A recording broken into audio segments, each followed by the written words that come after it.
The cold of the garage floor seeped through the knees of my coveralls, a familiar discomfort that felt more like home than the house I grew up in ever had. I was wrist-deep in the engine of a 1967 Mustang, the scent of oil and gasoline and old metal filling my lungs like a kind of prayer, when my phone buzzed against the concrete. I wiped my hands on a rag already stained with a day's work, leaving dark smears across the screen as I answered. "Joyce, honey." My mother's voice was the particular brand of sweet she reserved for delivering bad news. The kind of tone you might use to tell someone their dog had died, but with a smile in it. "I need to talk to you about Thanksgiving." I shifted, my back protesting as I leaned against the tire of the car. "I'll be there by 4, I said, already mentally cataloging what I needed to finish before Thursday. "I'm bringing the pies, remember? Apple and pumpkin." There was a pause on the line, the kind that stretches just a beat too long. In the background, I could hear the faint sound of my sister Ovlan's laughter, bright and effortless as wind chimes. "That's the thing, sweetheart." My mother's voice dropped, conspiratorial. "We've had to rethink the seating this year. Ovlan's bringing Richard. You remember Richard, her fiancé." As if I could forget. Richard Kensington of the Boston Kensingtons. Harvard Law, now a junior partner at a firm so prestigious they didn't even have a name, just initials.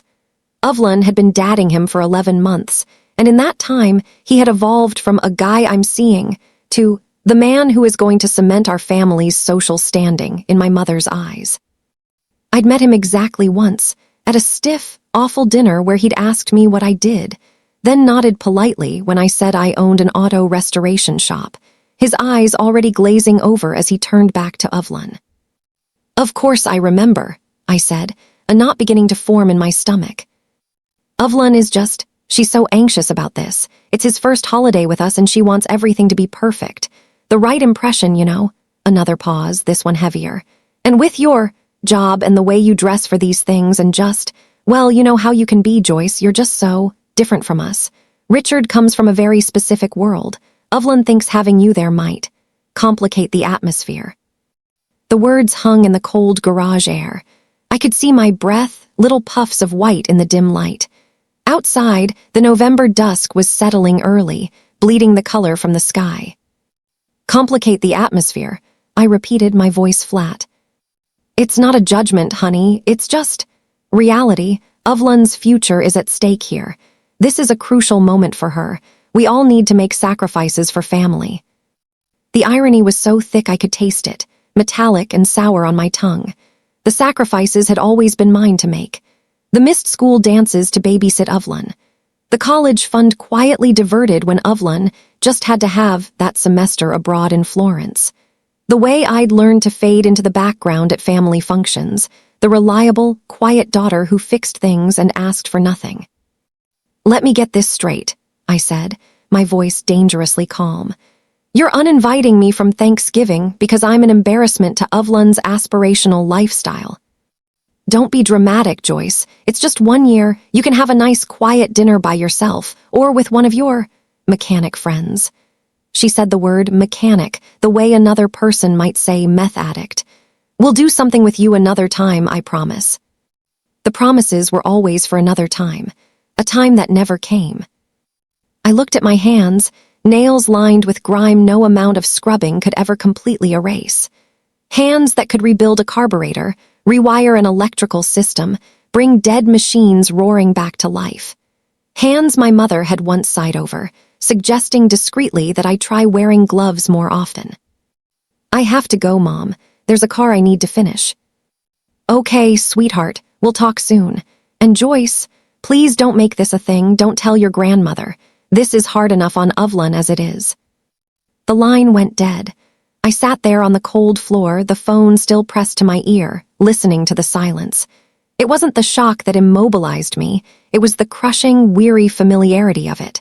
This was simply the latest, most explicit version of a message I'd received my entire life. "You do not fit. You are not what we wanted. Make yourself smaller, quieter, less." Ovlan was the masterpiece. I was the rough draft, scribbled in the margins. I pushed myself to my feet, my joints protesting. I walked over to the Mustang and placed my greasy palm flat against its cool, sleek fender. This machine, I understood. Its logic was straightforward. If a part was broken, you fixed it. If it made a noise, there was a reason. It didn't love you conditionally. It didn't trade your dignity for social points. The anger, when it came, wasn't a fire. It was a deep, glacial shift, a continent of resignation finally breaking free and moving toward something new. It was the click of a lock disengaging. They thought they were banishing the awkward, greasy daughter to protect their golden child's fantasy. They never considered what that daughter might build in exile, with nothing left to lose. The knock came at 8 a.m. on Wednesday, not a polite tap, but a firm, entitled pounding that shook the thin glass of my workshop's side door. I'd been awake for hours, the scent of fresh coffee and welding fumes hanging in the air. I opened the door to a wall of cold air and my family's collective fury. My mother stood front and center, wrapped in a camel wool coat Ovlun must have chosen. Dad loomed behind her, face pinched. And Ovlun, her hand tucked possessively through the arm of Richard Kensington, who looked like he'd been dressed by a magazine shoot titled Casual New England Wealth. "You told," my mother accused, stepping inside without invitation. Her eyes swept my garage, the tools hung in precise rows, the half-restored Mustang gleaming under drop lights, the old radio humming classic rock. Her nose wrinkled slightly. "You called your grandmother." "I didn't," I said calmly, wiping my hands on a rag. It was true. My silence had been my own. "Don't lie," Ovlun snapped. Her perfect blonde hair was gathered in a silk scarf. "Nana called me last night in tears, asking why I'd excluded you. She said it was cruel. Do you know how embarrassing that was?" The irony was breathtaking. They were embarrassed by the accusation of cruelty, not the act itself. Richard's gaze drifted past them, taking in the shop. His eyes landed on the Mustang, then flicked to a framed photo on my workbench, me standing beside a fully restored, sapphire blue 1970 Cheval SS at a prestigious concours event last summer. I'd won best in show. My family hadn't come. Dad stepped forward, using his disappointed voice. "We're here to resolve this, Joyce. You'll call your grandmother, tell her it was a misunderstanding, that you're busy with work and chose not to come." "And then," Evelyn added, her voice softening into a manipulative plea, "we need your help. The heater in the guest cottage is making a terrible noise. Richard's parents are staying there next week. It has to be perfect. Can you come by today?" There it was. They hadn't come to apologize. They'd come to manage the fallout and extract more labor. Before I could answer, Richard gently extracted his arm from Evelyn's grip. He walked past them, past me, toward the Mustang. He ran a hand, clean, manicured, along the curve of the fender I'd spent 60 hours blocking and sanding. "This is incredible work," he said, his voice low, almost to himself. "The body lines are flawless." Evelyn blinked. "Richard, the heater." He ignored her, turning to me. "This is a 67. You're doing a full rotisserie restoration." A heavy silence descended. My family stared, uncomprehending. Their world didn't include expertise they couldn't brag about at a country club. "Yes," I said, meeting his eyes. 289 V8, all numbers matching. A slow, genuine smile spread across his face, the first real expression I'd seen from him. "The Concours Cheval last summer, that was yours, wasn't it? The photo. I was there. My father and we talked about that car for weeks. The craftsmanship was breathtaking." The air left the room. My mother's mouth was slightly open. Evelyn's face had drained of color, her carefully constructed narrative, the inferior, embarrassing sister, crumbling before her. Richard looked from me to my family, his smile fading into dawning, horrified understanding. He saw it all, their contempt for my space, their transactional demand, my silent endurance. "You didn't tell me," he said to Evelyn, his voice dangerously quiet, "that your sister was Joyce Carter." In that moment, the foundation of their perfect world didn't just crack, it shattered, and I hadn't even raised my voice. The silence in the garage was absolute, broken only by the distant hum of the overhead heater. My mother's carefully curated composure had dissolved into bewildered panic. Evelyn looked at Richard as if he'd begun speaking in tongues. "What are you talking about?" Evelyn's voice was a strained whisper. "Joyce fixes old cars, that's it." Richard turned from the Mustang, his expression shifting from admiration to something colder, more analytical. It was the look I imagined he used in court when a witness's story unraveled. "The Carter Restoration Chevelle was the talk of the concours," he said, each word precise. "My father tried to buy it. The owner refused every offer, said it was his masterpiece." He looked directly at me. "You're that Carter." My father found his voice, a blustery attempt to regain control. "So she shined up a car. That doesn't change the fact that we have a family issue to resolve." "A family issue," Richard repeated. He didn't raise his voice, but it carried. "You mean where you disinvited a renowned artisan from Thanksgiving because her profession might complicate the atmosphere for me?" He gave a short, humorless laugh. "My grandfather worked on the assembly line at Ford. He'd have called her work high art." The ground was slipping beneath their feet. Their entire justification, impressing Richard, upholding a certain image, was evaporating. I was no longer the embarrassing mechanic. In Richard's eyes, I was someone worthy of respect, and he was looking at them as if seeing them clearly for the first time. Evelyn clutched his arm. "Richard, please, you're misunderstanding. We just wanted everything to be perfect for you." "By erasing your sister," he removed her hand gently, firmly. "That's not perfection, that's pathology." The clinical word hung in the air. My mother flinched. I had been quiet, letting the spectacle unfold. Now I walked to my workbench, opened a drawer, and pulled out a simple black ledger. I'd started it years ago, not out of spite, but because running a business teaches you to document everything. "The heater in the guest cottage," I said, my voice echoing slightly in the high space. I flipped the ledger open. "That would be the same unit I repaired in May of last year. I advised you then to replace it. The motor is failing. A temporary fix will be $200 in parts, 4 hours of labor." I looked up. "My shop rate is $120 an hour." My father's face flushed crimson. "We're family. You don't charge family." "You're correct," I said calmly, closing the book with a soft thud. "I don't, not anymore, so I won't be fixing the heater. I'd recommend calling Jennings HVAC. They'll give you a fair estimate." The finality in my voice was a new language to them. I was not negotiating. I was stating facts. Richard was watching me, a mix of respect and something like pity in his gaze. He addressed my parents, but his words were for me. "I think you should leave." It wasn't a suggestion. It was a verdict. They left, not in a flurry of dramatic exits, but in a stunned, shuffling retreat. Evelyn shot me a look of pure, venomous betrayal before following them out into the cold. Richard lingered for a moment. "I'm sorry," he said quietly, "for my part in this, for not seeing it sooner." "You weren't meant to see it," I replied. The anger was gone, replaced by a weary clarity.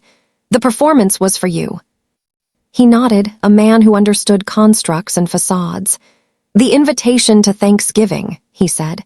"It stands, for you. I'd be honored if you'd come." The offer was kind, but it was a limb back into the web. I shook my head. "Thank you, but I have other plans." A genuine smile touched his lips. "I bet you do." He left, closing the door softly behind him, leaving me alone in the sanctuary of my garage. The silence was no longer empty. It was full of possibility. The lock had clicked. The door was open. And for the first time, I was ready to walk through. Thanksgiving morning dawned clear and cold. Instead of the familiar knot of dread in my stomach, I felt a light, almost giddy sense of possibility. The silence in my apartment wasn't lonely. It was peaceful. Mine. By 10 a.m., my garage was transformed. The heavy workbenches were pushed to the walls, covered with checked tablecloths. Strings of warm, Edison bulb lights crisscrossed the high ceiling, casting a golden glow on the polished concrete. The scent of roasting turkey and herbs from my slow cooker had slowly conquered the usual notes of oil and metal. My guests weren't the kind my mother would curate. There was Mr. Peterson, the widower from 2 blocks over whose lawnmower I fixed every spring, now beaming in his best sweater. Maria and her 2 kids from the shelter, where I volunteered my shop for basic car care workshops. The children's eyes wide at the vintage cars under sheets. Ben, a fellow restorer and one of the few who understood the language of camshafts and compression ratios. And Mrs. Garcia, my elderly neighbor who fed my cat when I worked late and believed my hands were blessed because they made broken things whole again. It was a patchwork family, stitched together not by blood, but by simple kindness and shared humanity. The conversation was easy, full of real laughter. We talked about everything and nothing. There was no performance.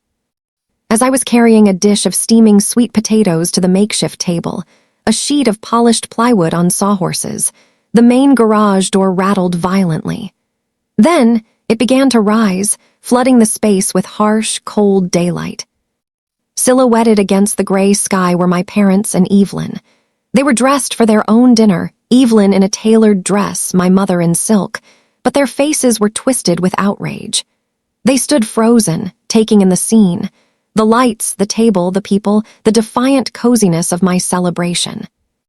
"What is this?" my mother finally breathed, her voice carrying across the suddenly quiet garage. "It's Thanksgiving," I said, setting the dish down calmly. Evelyn stepped forward, her eyes scanning the room with pure contempt. "You're having a garage party with these people to spite us." "No," I said, and I meant it. "I'm having dinner with my friends to celebrate." My father found his voice, rough with anger. "Your grandmother is heartbroken. She refused to come to our house. She said if you weren't welcome, neither was she." A lump formed in my throat. Nana, the one thread of unconditional love in that family. "We had to tell everyone you were sick," Evelyn hissed, her perfect composure gone. "Do you know how humiliating that was, to have to lie because you're doing this?" "You didn't have to lie," I said, my hands at my sides. "You could have told the truth." The truth was a weapon they'd never wield. It would have shattered their perfect image. Mrs. Garcia stood up slowly, fixing my mother with a stern look. "This is a joyful home today. You weren't invited. You should leave." The boldness of it, from this small, elderly woman in my mother's eyes, was more shocking than any shout. My mother recoiled. The power dynamic in the room was absolute, and they were on the wrong side of it. They had come to shame me, to reassert their narrative. But here, in my kingdom of grease and light, their judgment held no power. They were the outsiders. "You've made your choice, Joyce," my father said, his voice final and cold. "I have," I agreed, meeting his gaze. "Finally."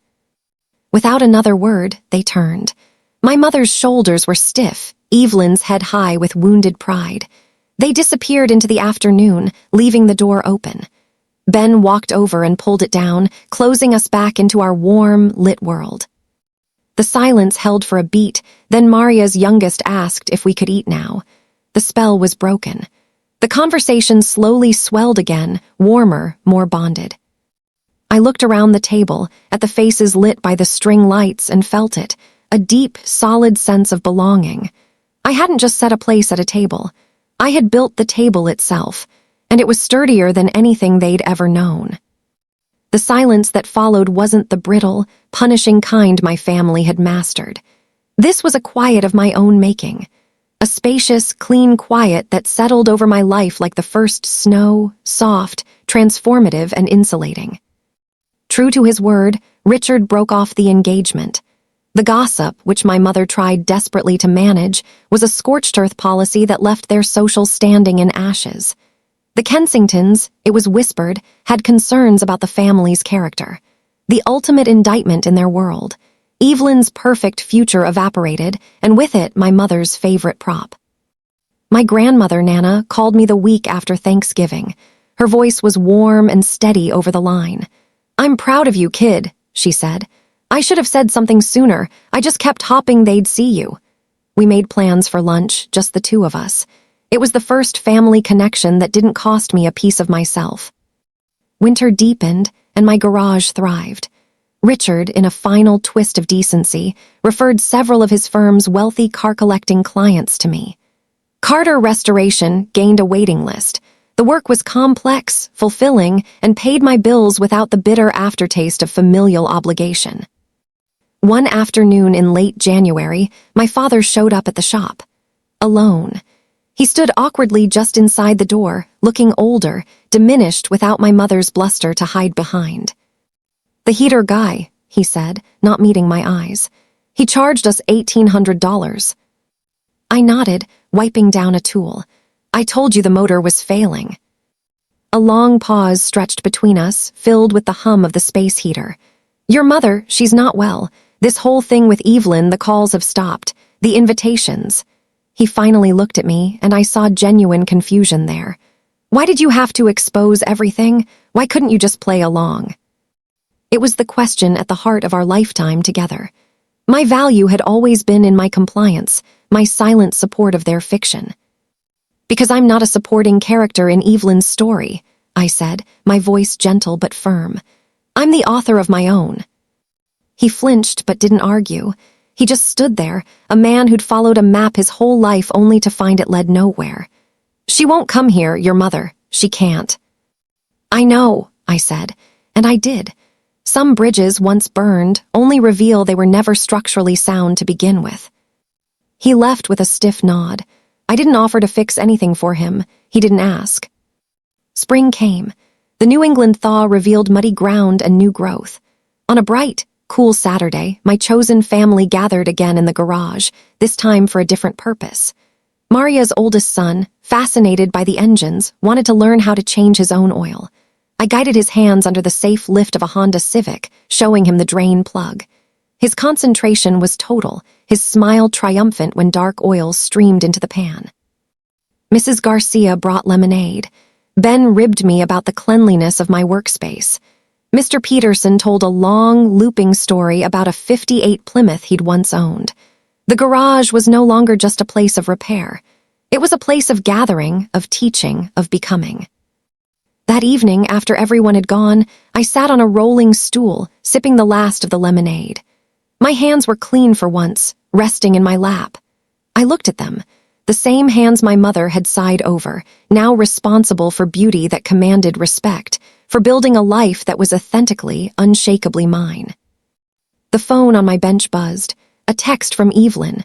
A single line after months of silence, "I hope you're happy."